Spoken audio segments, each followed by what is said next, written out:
Hey everybody, this is Jason Ostrowski, and welcome to another edition of the Everything Real Estate Podcast. As we head into the final stretch of 2023, we are still seeing that vice grip take place around our listing inventory. But I see an interesting phenomenon taking place right now where I am.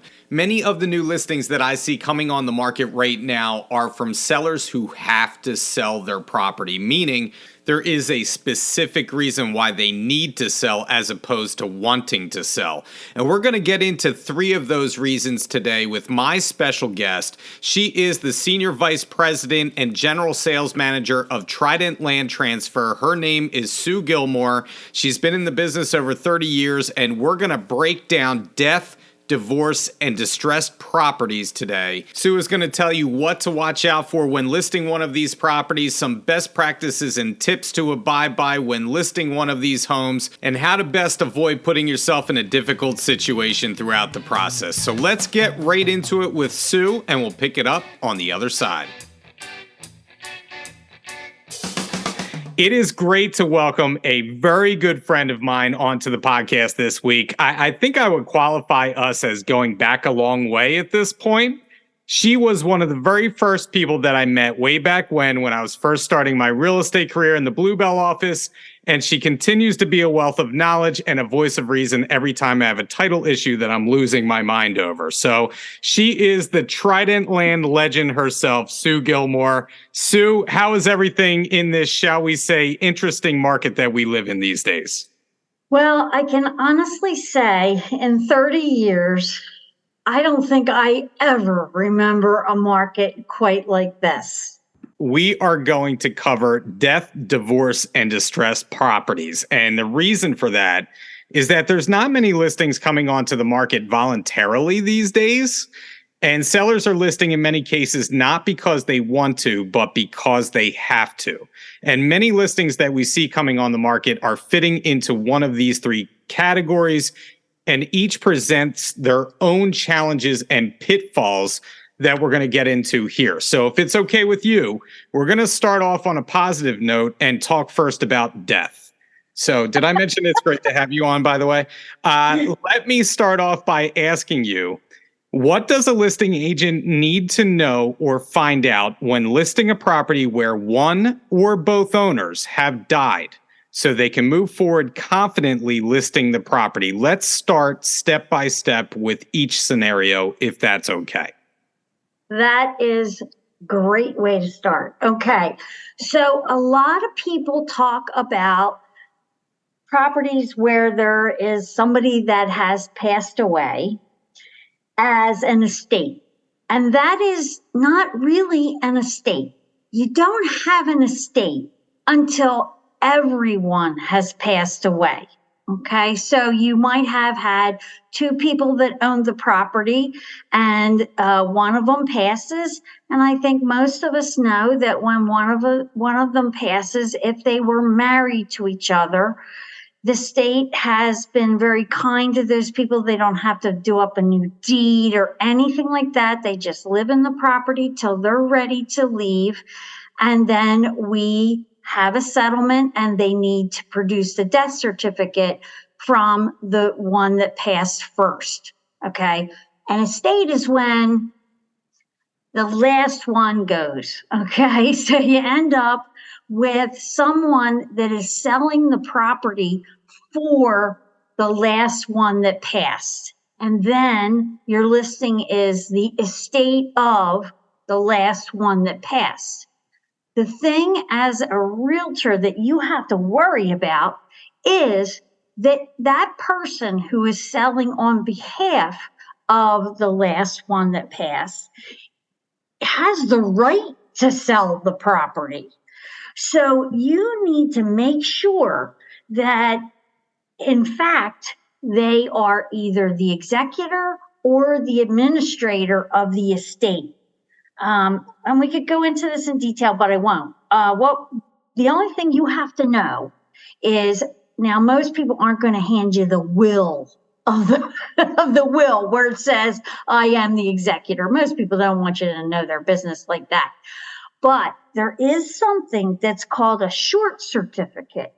And that is the executor, if there is a will, it's an executor. The executor goes to the courthouse, and we've all heard of the register of wills. Well, that's what that is. Okay, you're actually taking the will to the courthouse, handing it to the lady behind the counter, and she registers that will and says, yes, you are the executor. Of course, you got to give some ID, but you are the executor, and they hand you a short certificate which says, you are the executor, you're allowed. You, as a listing agent, you can't be nice. You got to know for a fact that this person really is the executor. Now, if there isn't a will, then someone has to be appointed to sell the house and handle the estate. And that goes through, there's a little more complicated, but you still get a short certificate at the end of that process to say, I am the administrator. I was given the right to sell the property and handle the estate. So I hate to say it, but you can't be nice. Yeah, and typically we see problems arise as agents on the listing side when you have, let's just say it's a little old couple that lived in this home. They both have since passed and they had 3 children. And all 3 of those children don't seem to see eye to eye, right? And we deal with conflict all the time when it comes to these situations because one may want to list the property for this price and this one wants to do this. But typically there is a designated executor, executrix. By the way, is there a cooler name in real estate than executrix? I think that's like the coolest name ever. But, we could call him Trixie. Yeah, right. Or administrator that's going to take control of the situation. So how is it determined if there are 3 children? Again, I guess it's going back to the will, right? How is it going to be determined who the signators are going to be for the estate or the trust? How is that sorted out if there's multiple children? Okay, so it literally says on a will, it is this person. If this person doesn't want it, then this person takes it, and the people have to sign off. And that is also established on that short certificate. If it's all 3 of them, like my mother, I thought she was out of her mind, but she made all 3 kids executors. Okay. And she was smart. I mean, in the long run, we all got along. That's not always true of every family, for sure. But we all got along. My brother was the oldest. You don't want to shun the oldest boy. You don't want to do that. My sister was the emotional one, and I was kind of the one with the business sense. And so between the 3 of us, we had a whole brain, and we were able to put it all together, settling of the estate together. So it's still back to the short certificate. That's what's going to tell you who needs to sign the listing contract. Really important. Okay. You can't have just one because one's in California. You got to follow the rules. Whoever has been appointed has to sign that listing contract. And just I'm just going to do a rapid fire couple of questions that we typically see, right? Common things that we go through in these scenarios. So on the agreement of sale, you already said it, but on the agreement of sale, how should the seller's name appear when there's an executor, executrix, or administrator involved? Okay, great question, because almost everybody gets this wrong.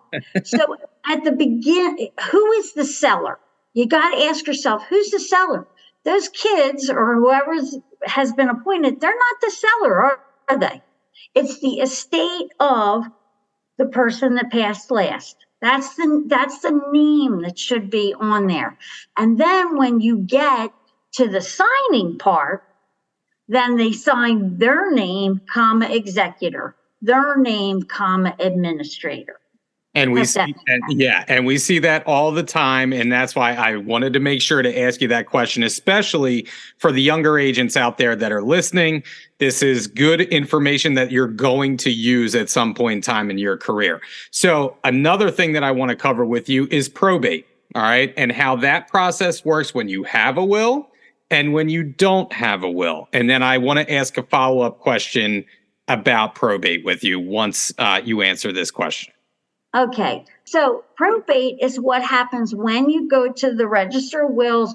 You open it's the money part of the, we're establishing who has the right, and then it's literally going through what needs to be paid to the state for inheritance tax, or maybe if you got a lot of money. I think it's like 6 million and up. You'll have to pay federal estate tax. So that's not a very common thing, but it happens. That's Sue Gilmore territory. Sometimes, yes. So let me ask you this. I want to follow with this. So if I have a listing or an agent has a listing out there, again, not to pick on the elderly, but let's say little old lady lives in a house. You are under contract currently, and she passes. Oh boy. Course of a transaction. How should that be handled? Okay, so this has happened, believe it or not, a lot. Yeah. And it puts everybody in a tailspin. And the truth of it is, in my experience, the buyers are usually very patient and kind. Okay. So don't freak out when it happens, but it does need to still go through the process. You will probably, if everybody does what they're supposed to do, get the will, go to the courthouse, the Register of Wills, all that, you can settle in like 2 weeks. So it's not like the end of the world. It might be a really horrible inconvenience for a lot of people. Not that somebody died being an inconvenience, but for the buyer, it could be a horrible inconvenience. But it's just, it can be done, and it can be done quickly. So let's talk about when there is not a will involved. What happens in those situations? Okay, if there is not a will, usually the next of kin goes to the courthouse, to the Register of Wills, and petitions to be the administrator. Now, honestly, it doesn't have to be the next of kin, but there is advertisements. Believe it or not, they still use the newspaper to say, hey, this person died. I really want to be the administrator, or I'd like to be the administrator, or I feel obligated to be the, like, it's not fun taking care of somebody's estate. It takes time. And maybe only if you're getting a lot of money, does it feel worth it? It's not fun.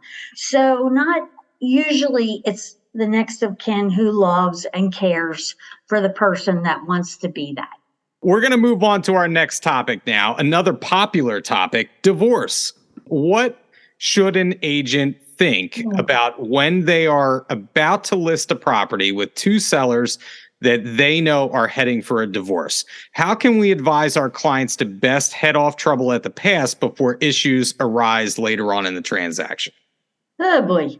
Okay, so we have all kinds of divorces. We have people that still love each other that get divorced, which I always found really weird. We have people that hate each other's guts. That's the other end of it. Okay. So first of all, you have to know where they're both at. Do both of them want to sell the house? That is a very direct question that you need to ask to avoid any kind of somebody jumping out and wanting to murder us. Pretty much. I was trying to think of a nice way to put that. Okay. So you do need to find out where they're both at. The second thing is you have to kind of know there's very, very big difference between somebody that doesn't like each other and is in the process of a divorce and a divorce. When a divorce decree has happened.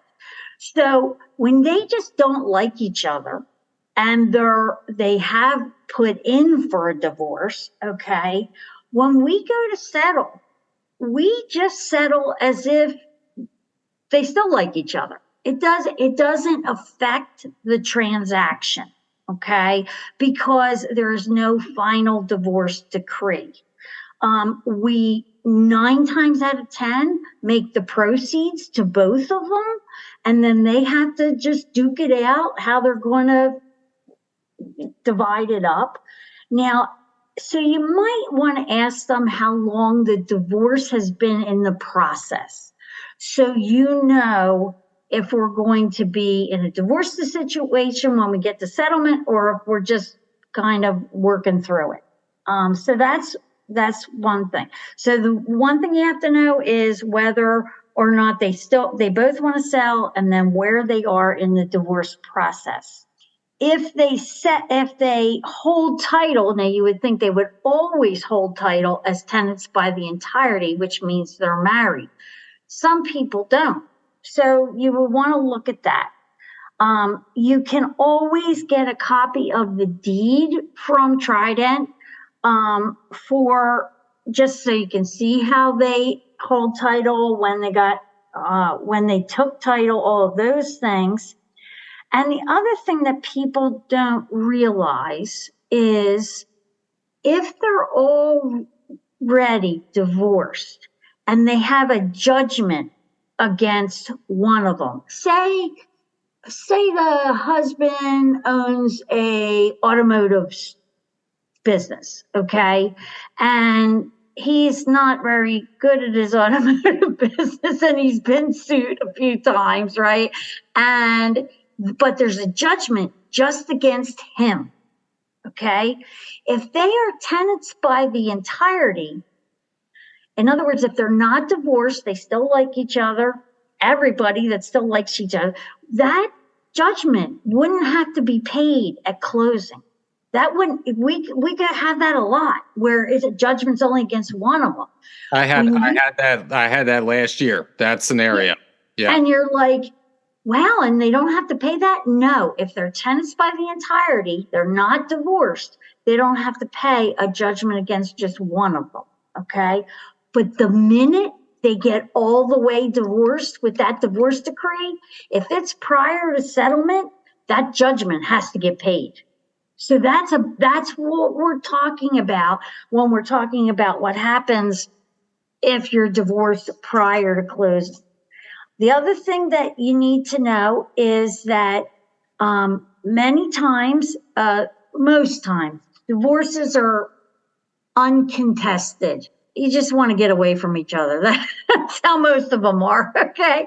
So when you have that, there's something called a property settlement agreement, and that is something that is drawn up, and that you're both usually agree to it, or if the court gets involved, you agree to it, okay? And it literally says, okay, the Benz goes to him and the Porsche goes to her, and this is what happens with this property. And it names the property. It says how much money this, who's supposed to get what, 45%, 35%, whatever.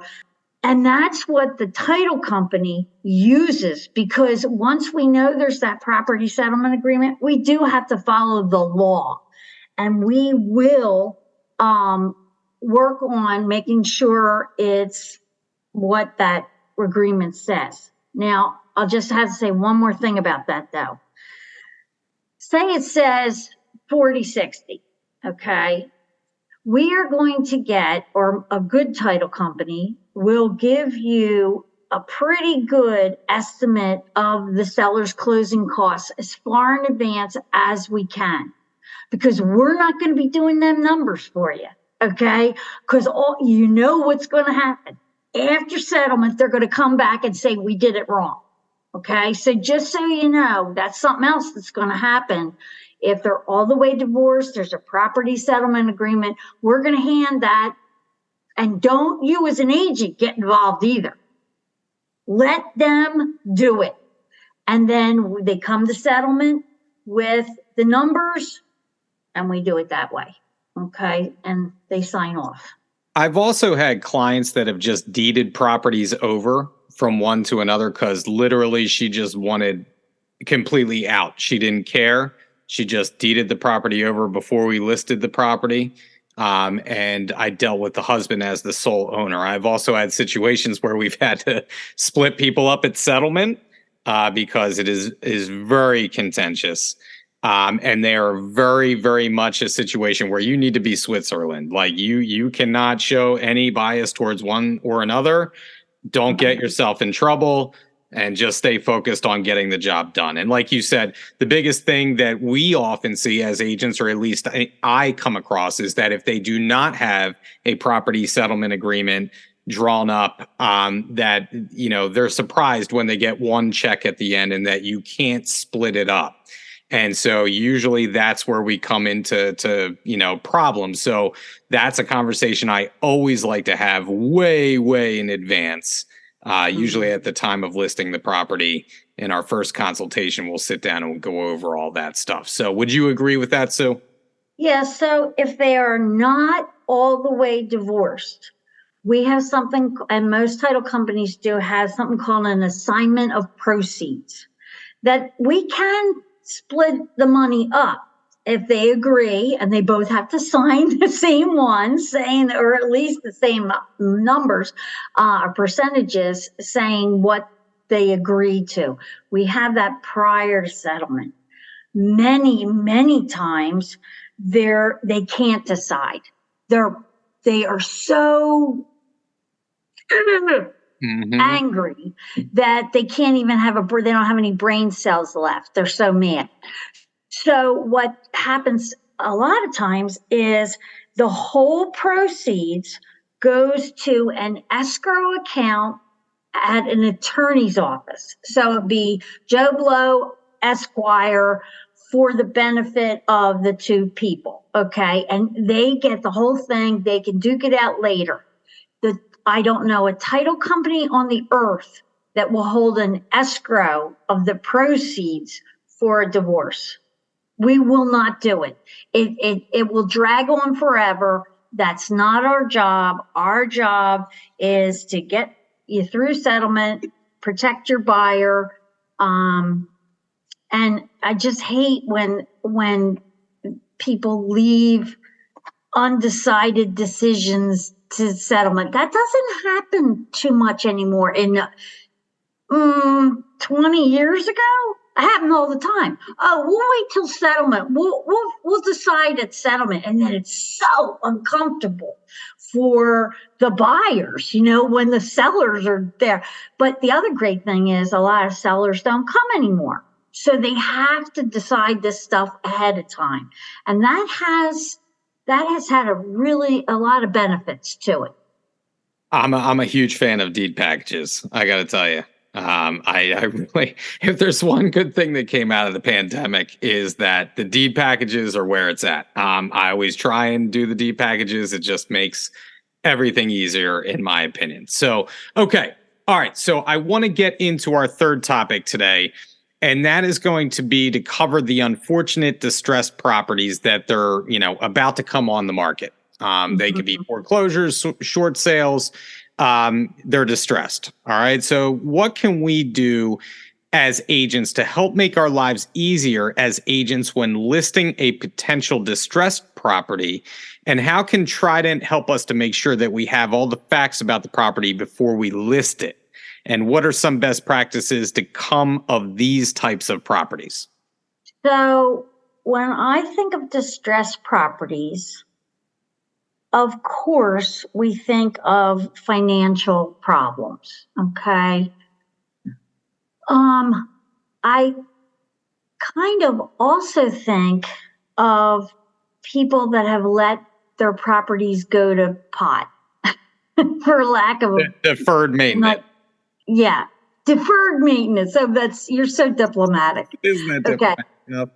Yeah. So one of the reasons I wanted to talk about this is because what I'm seeing is not only the financial problems, but properties that could have never sold before. And you know what, I can see your face. You know what I'm saying. Like properties that are 2 feet from the main road, properties that are falling down and have a hole in the roof. Those were properties that you wouldn't even have considered listing because it was just, but those are also the properties that are getting listed and are being sold sometimes for a lot of money, which is just beyond me, that the people are paying for this, but it's part of the market. And I'm sure as a realtor, realtors have got to be saying, you're willing to pay what? Yeah, it's the craziest thing that, ever since the pandemic that, Ann and I always joke, like, if you're going to have one of these houses, now is the time. Like, if there's ever been a time, now's the time to list that property. I mean, I specifically remember one where I could throw a football onto 309 from like the back window, right? And it sold in like 5 days. And it just is mind boggling to me. Like, I know that's neither here nor there. I mean, just as a consumer, I just thought I should bring that up because that comes with all kinds of other problems for you all. You have to be smart about the inspections and all of that stuff. But that's not why you invited me here. You invited me here to talk about distressed properties. But it goes to be said for the divorces and the deaths as well. These are the three things that we're seeing come across our desk at the title company. So all three of them come with extra, not only problems for the realtors, but also for the title companies, okay? So a distressed property, what can you do to protect yourself?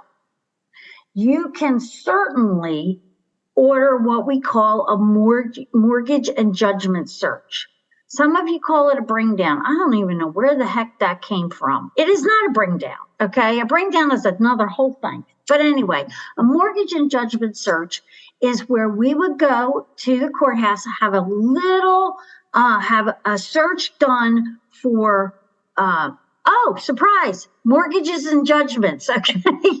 So that you know what you are up against going in the door. Are you going to get paid? Is there enough money for you to get paid? Even if it sells way over what you think it might sell for. Are you in the hole? Are they so far in the hole that you will be wasting your time? Okay. So you don't want to waste your time as a realtor. I'm sure somebody out there will, but you want to be smart about how you spend your time. We can also take that mortgage and judgment and walk you through how much money there is. Like you might look at it and go, how do I do this? And so Trident can certainly, your settlement officer can certainly run something for you as an estimate to see if they're too far in the hole. It harkens back to the really horrible markets that when we actually had a short sale division at Fox and Roach, when we would run M&Js all the time, and they're your friend. If you come across a property, and this is, Sue, out of the three topics that we covered today, this is definitely what I'm seeing the most in my area. Like I have seen a lot of properties come on the market recently that have a ton of that deferred maintenance. It's going to need $200,000 worth of work just to get it kind of where maybe it'll be livable. I've seen some really bad properties recently for whatever reason. And I think that's because these people have to sell or they have recently died and they just didn't take care of a lot of stuff in the house. But that's where I'm seeing a lot of the new inventory be. And I think that's why it's important for us to kind of have this conversation. Running the M&J is a great start. Like you said, you don't want to get mixed up in something where, unfortunately, is there going to be enough money left over for you? Or are you going to have to go through the short sale process? Like, how do you proceed here?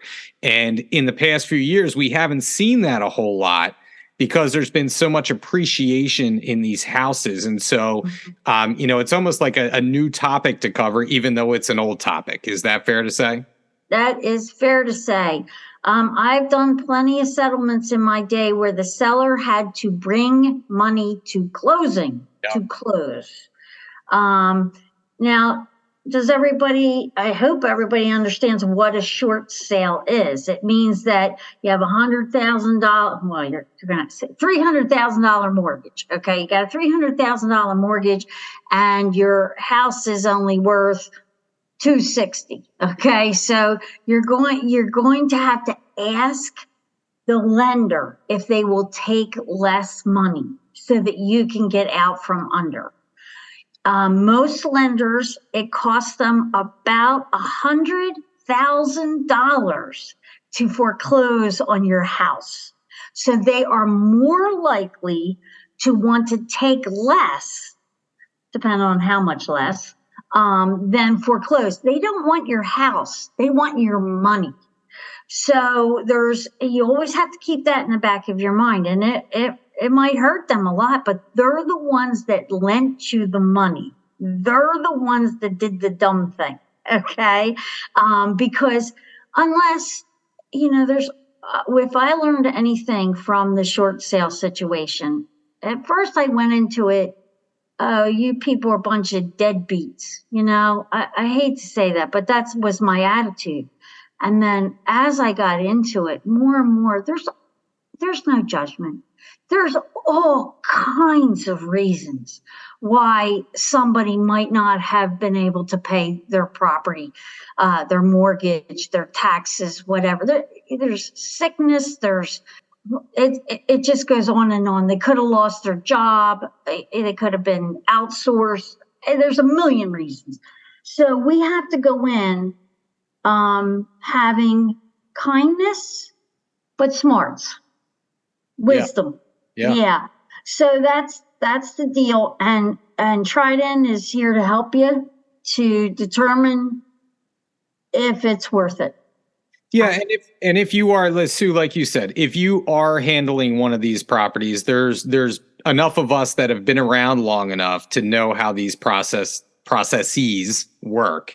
It's good to know and lean on somebody who has the knowledge and who has had the experience of doing these things. So if there is a situation where someone is heading towards, a short sale, or they're going to have to short sale their home, there's going to be someone to help you here. And I think that's another great thing about working for Fox and Roach is that people like yourself, there's other people entitled, there's other agents that you can pick their brain on how to proceed with caution when it comes to these kind of things. So do you want to add anything else to that last topic about distressed properties before I go on to the next topic du jour that I want to talk about?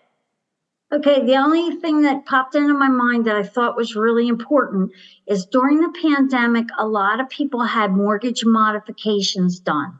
They couldn't work because of the pandemic. You end up having to still pay the piper, okay? So a lot of people took that as that was something that was just done by the government to be nice, okay? That they were, they didn't have to pay all that money back. Well, you know what they did? They tacked it on to the end of your mortgage. So they might not have said, so you don't have to pay for 2 years, but now your new payoff date is 2 years prior, 2 years past where it used to be. So I think some are shocked when they see their mortgage payoffs. And we've seen quite a bit of that. So that's another thing. You might want to order a payoff early. Get your settlement coordinator, get the mortgage payoff information. Just say, could you please order this for me so we see what we're up against here? Because the mortgage and judgment search only tells you the original amount. Okay? It doesn't tell you what they have to pay it off. That's an important thing. That's a great point. Absolutely. Yep. So I wanted to, and I'm adding on here to our topic of conversation, because while I have you, this is always, always, always good to talk about. And I know we've talked about this ad nauseum when we have lunch and learns and when we have you on, but I want to just re-emphasize to the agents out there, what are some of the advantages of going with an enhanced title policy as opposed to the standard policy? Because our clients often ask that question, and some of us are left flat-footed when we're answering that. Why is it important to have that enhanced policy instead of just the standard policy? Okay, so the enhanced policy is 10% more just of the premium. So the average upcharge is like $250, $300. Okay, that's very important to know. Okay, why is it important? If you live in the city of Philadelphia or you're purchasing in the city of Philadelphia, I would say the number one reason is it protects you against forgery. What we're seeing in Philly is that it's pretty easy for a crooked person, especially that spots a vacant property or a snowbird property or whatever, a property that doesn't look like anybody's there for a period of time. They forge the deed, they get a crooked notary, and voila, they sell it out from under you. How crazy is that? Okay, so the enhanced policy. Now, I'm not saying it never happens in the burbs, but it's more of a Philly thing. So I would say just for that reason alone is a pretty important thing. And the enhanced policy does cover for that. And we will go to bat for you. We will get you an attorney. We will work through that whole thing. The other thing that it does is it protects against permits that were not issued. So say you have a seller that's a handyman. Okay, you have an owner that's a handyman, and they put in a finished basement. They put in this. They put in a big deck on the property, but they didn't bother to get any permits. Okay. If the township comes back and says, you got to rip all that out, you didn't get a permit, we will go to bat for you, help you to either correct the property to the township specifications or work with the township to make sure we get you where you're legal. Okay, so those are the kind of things. There's actually 21 more protections with the enhanced policy. One is ingress and egress. So you're not going to believe this, but you do not have the right to go on your property with the standard policy, but the enhanced policy protects that. The most important thing about all of it is we're talking legal fees. Okay, so no matter what it is, these 21 extra enhancements actually come with the legal fees. In other words, we will pay the legal fees. So you were talking $250, $300. Okay, so you get a good attorney. What's that? $1,000 for 15 minutes? 20 minutes, yeah.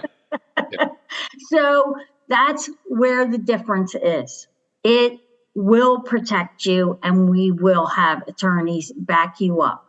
It's more of a physical thing than a money thing. The standard policy and the enhanced policy does as well, but the standard policy makes sure that all the mortgages are paid off, the taxes are paid, all of that. The enhanced policy does that plus adds to it. I hope that makes sense. It does. And I just never understood, for the peace of mind that the enhanced policy will bring you to be penny wise and dollar foolish down the line. It's pretty remarkable. I mean, I've seen clients that have gone with the standard because they want to save money, and it's not my call, but I just, I can't believe that they chose to go that route in a lot of cases, Yeah, it's the best.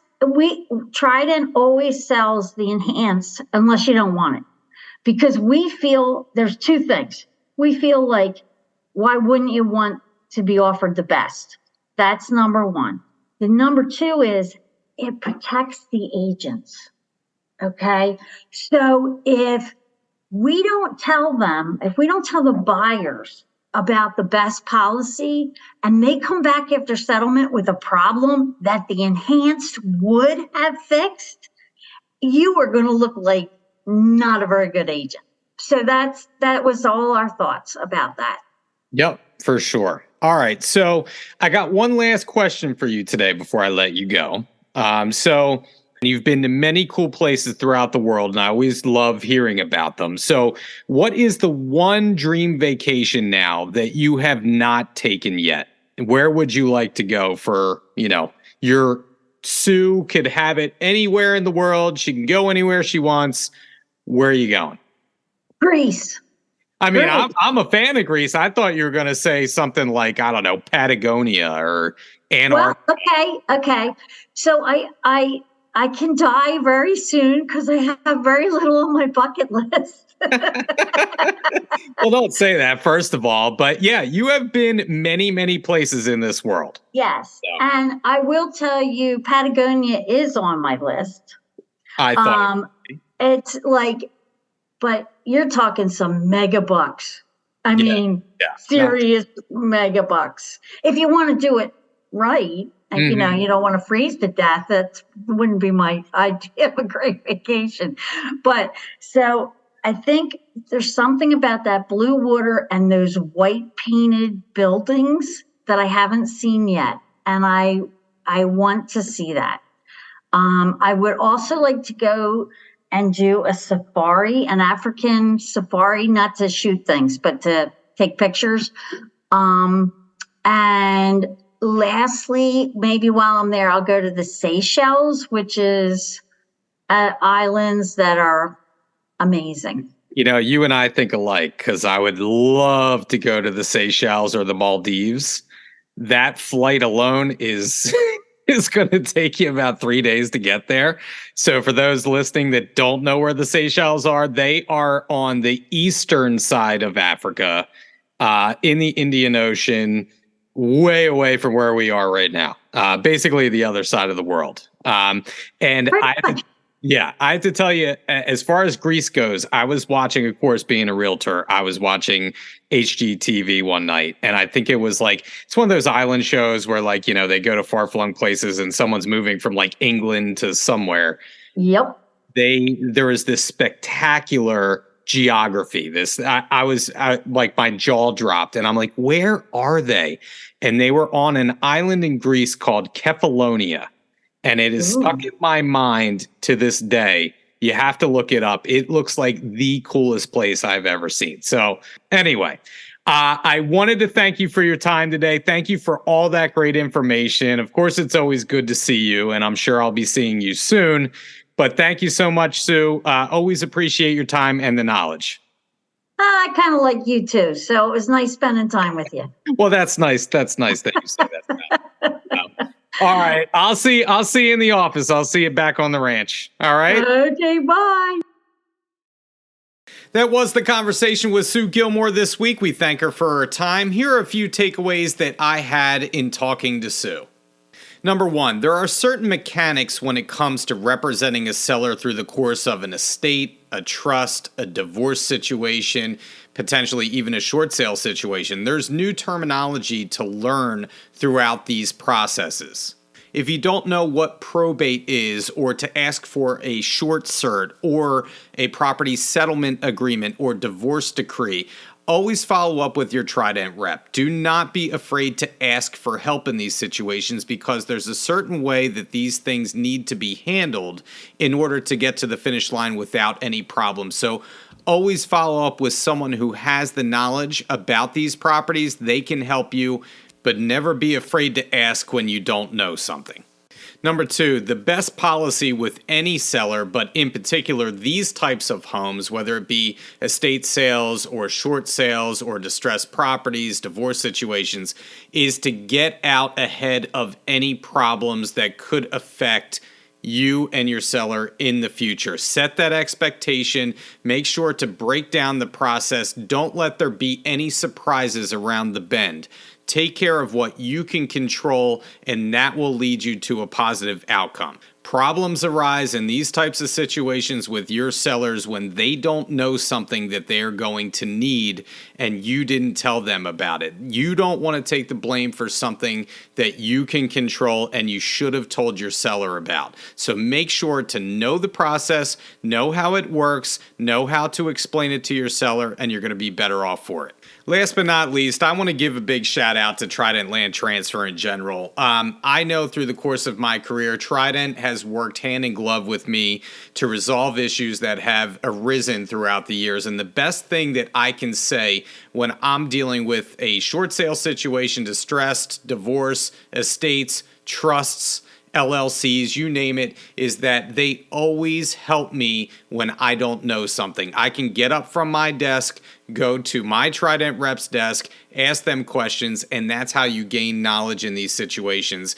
And you feel like you have a partner throughout the process. So using a title company like Trident Land Transfer is worth its weight in gold. They're there to help you, and they will go the extra mile to gain your business. So I feel like I'm in great hands with Trident, and I just want to make that known.